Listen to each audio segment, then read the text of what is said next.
So looking out a year, is Pyramid Blocks, the second release, is that the biggest hit for Digital Chocolate? Pyramid Blocks is just coming to market now. It's been winning a lot of awards and getting rave reviews, and that we to a degree think of that as a sequel to another award-winning game of ours called Tower Blocks.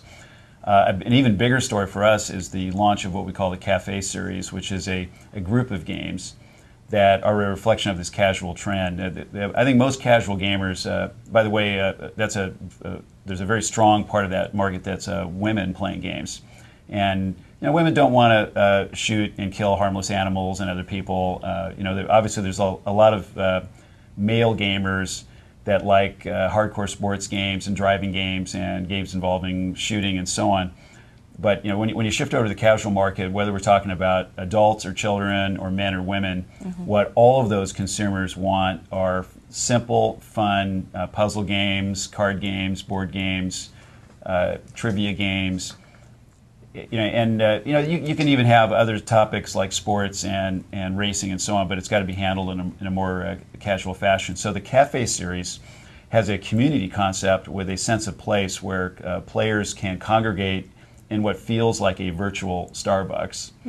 And you see you and your friends are hanging out there, and you can have messaging going on between them. Does Starbucks have any economic relation with Digital Chocolate or that game? All I'll say at this point is not yet. Okay. So this is a generic offering called the Cafe series, but we'd love to have Starbucks actually get involved in it in some fashion.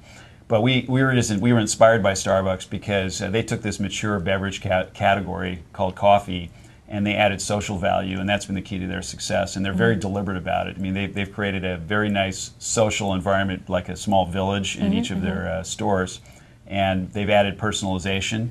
So it's a form of user-generated content.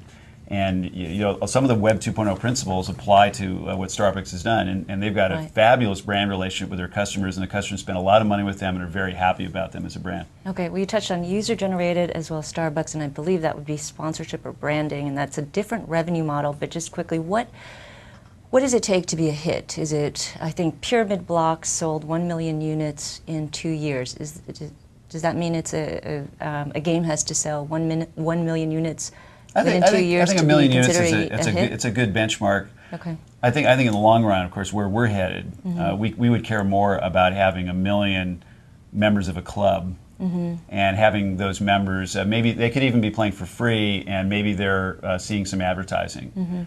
Maybe they're purchasing better looking clothing for their avatar. Maybe there are other elements of a digital asset economy. Maybe there's a subscription fee for other club privileges. Right. How many subscribers do you have for Digital Chocolate games? Or do you count them? Or do so we're just really transitioning into subscription as a revenue model, because a lot of our operators don't offer it. Okay. So for many of the operators around the world, you just have to pay a one-time fee and you get the download, and that's the end of the story.